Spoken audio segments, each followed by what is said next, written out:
Welcome to Conversations and Cocktails. My guest today is Stephanie Benson, fine jewelry maker, and I'm really looking forward to interviewing her back at Cafe Racer. We're back in the Obama room today. I know I've been on the road a bit, but we're back at Cafe Racer, and it's a morning interview, so a little different than normal. Hi, good morning actually, and welcome to Conversations and Cocktails. Today, artist Stephanie Benson has joined me, and I love her. I tell a little bit about how I know people, and I know Stephanie through the female community, just networking as a woman, and I've known you for about a year? I think it's been a little over a year. A little over a year. So because we're doing cocktails and conversations in the morning, we have a coffee drink. So this is a cream Irish, and what it has is Irish cream, Irish whiskey, coffee, and a little float on top of salted caramel cream. And so here, cheers to you. Cheers, it's delicious. It's deliciousness. Yum. That'll wake you up. That's delicious. So we're at Cafe Racer in the Obama room. I think you can tell by the background that we're in the Bat Art Museum of Art. And today the bartender was my husband and co-owner of Cafe Racer, Jeff Ramsey. This is to Jeff. To Jeff. To Jeff. Thank you, darling, for producing this show for me. So, back to Stephanie.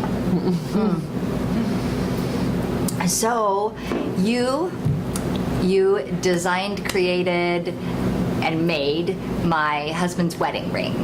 And he loves it. We love it. I think everybody I know has a Stephanie Benson piece, except for moi.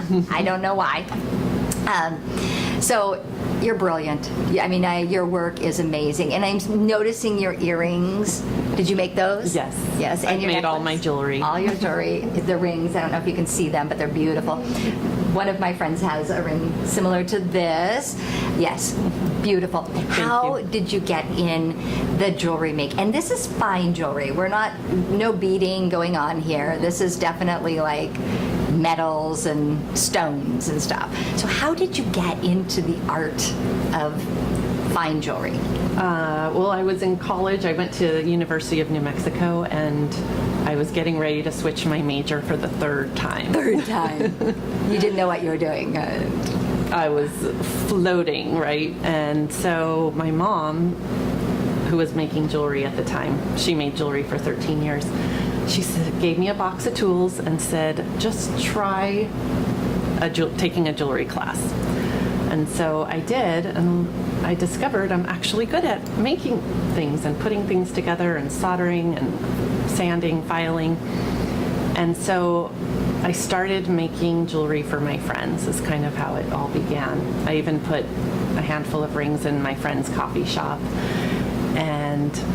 And then another friend commissioned me to make him a ring, and he said, oh, I know this great goldsmith. Why don't you go work for him while you're in college?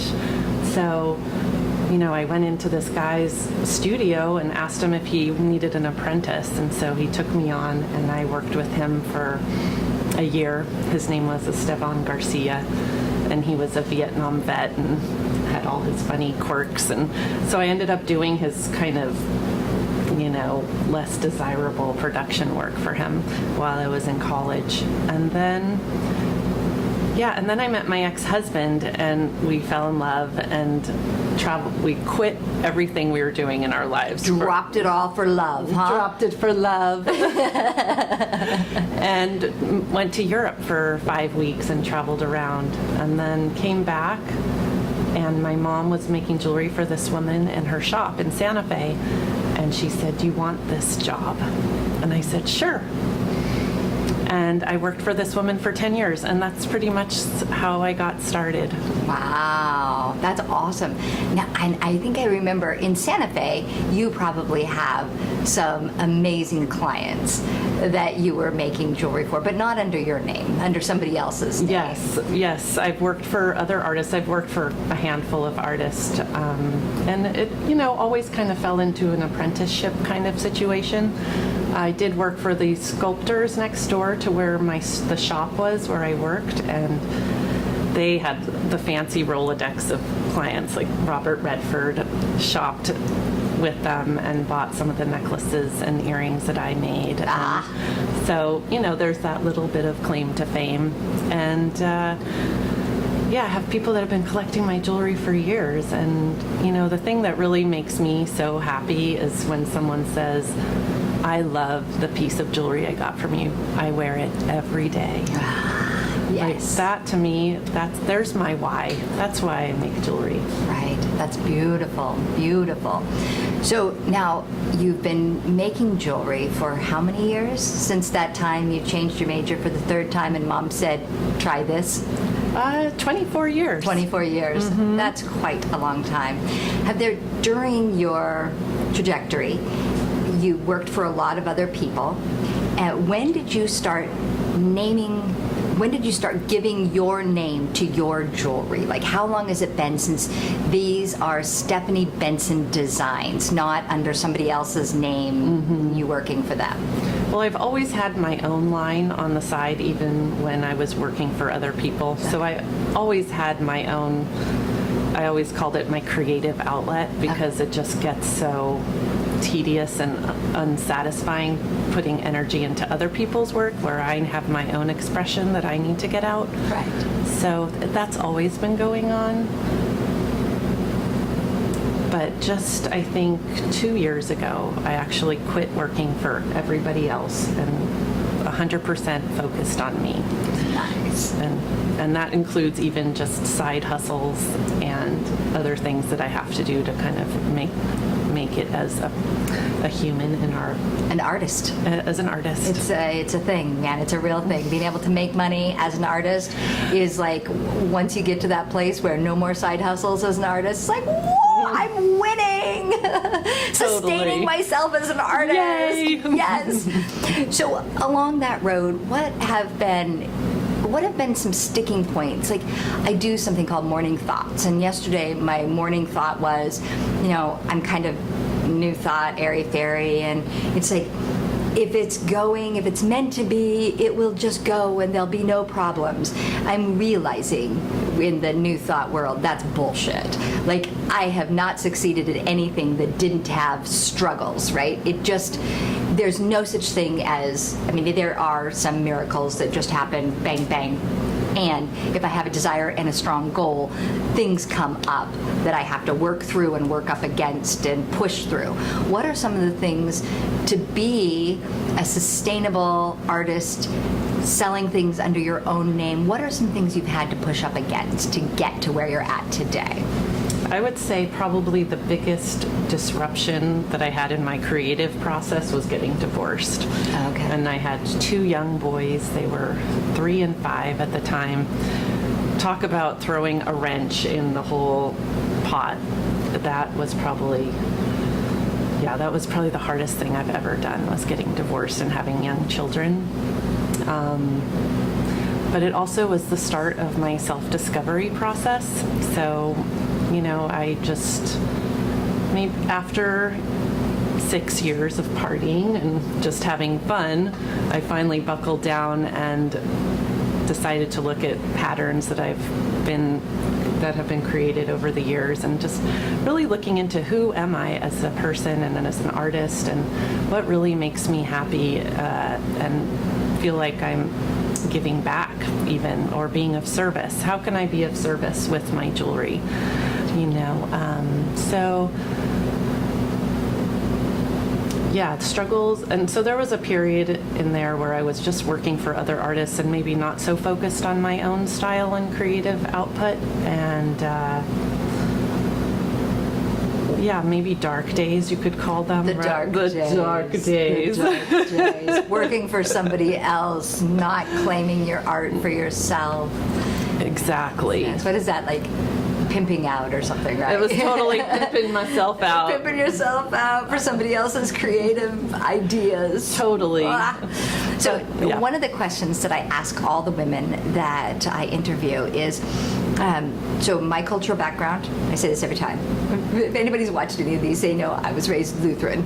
And it's in my cultural background, I was taught, you don't talk about problems. You don't talk about anything for reals. You just don't talk about anything, which is really stifling in business when you're not talking about anything. It's hard to move forward with my cultural background as a woman.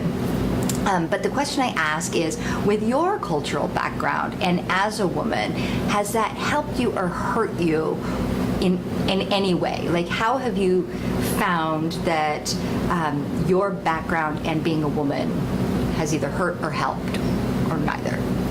Well, I have kind of an interesting background. My parents were Jews from New York, and they were both on their spiritual path when I was born.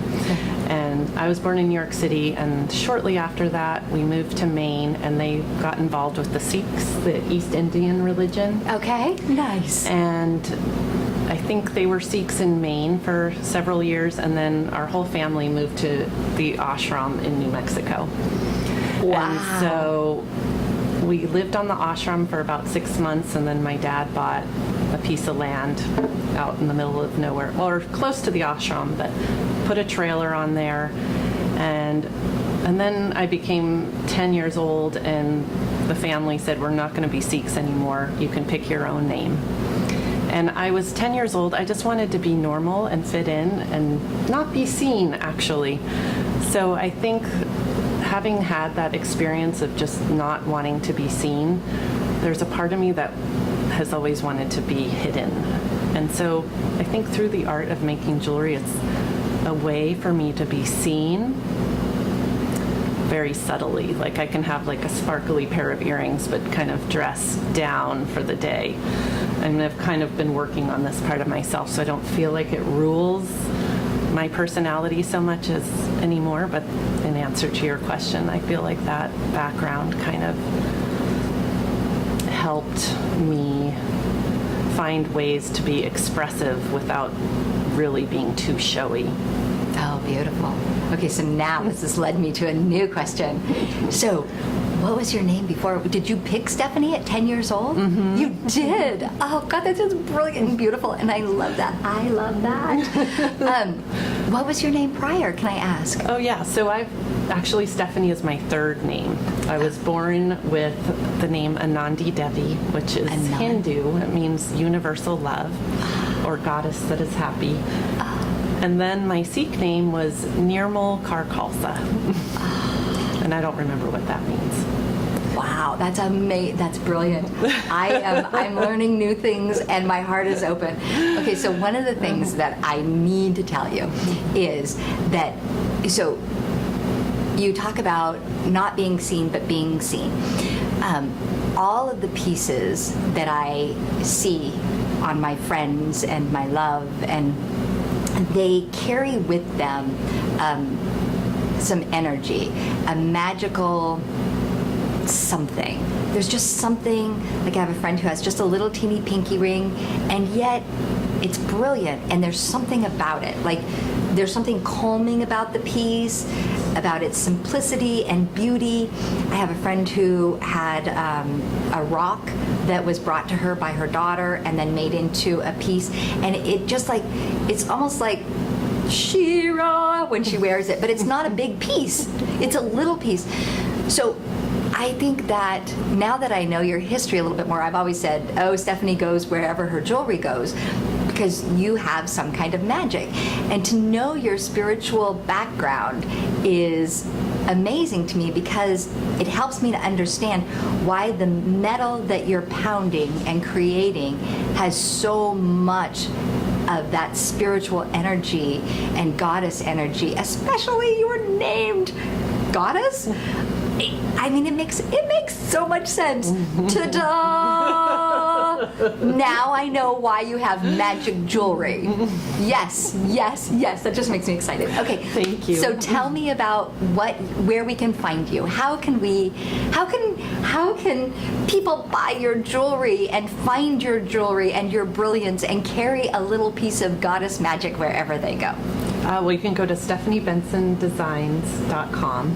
Benson, Benson. Stephanie, traditional spelling? Yes. Okay. And Designs.com. Designs with an S. With an S. Okay. Yes. Perfect. My website is a good place to find me. Also, I'm on Instagram, and if there's a piece you see on my Instagram feed, you can of course request something to be made similar. It'll never be exactly the same. Everything's unique and handmade. So, one of a kind. One of a kind. And I'll be doing some fairs this fall and over the holidays. So keep a word out or keep an eye out for newsletters. I'm also trying to cultivate a newsletter or some sort of newsworthy feed to go out every other month. Perfect. Yeah. November 24th, 2018 at Cafe Racer in Seattle. I will be hosting Stephanie Benson, and she'll be selling her jewelry here. So you definitely can come see us at Cafe Racer in Seattle. So thank you so much. Thank you. And again, cheers. Cheers. Wonderful. So appreciate it. Thanks, you guys. Thank you, Jeff.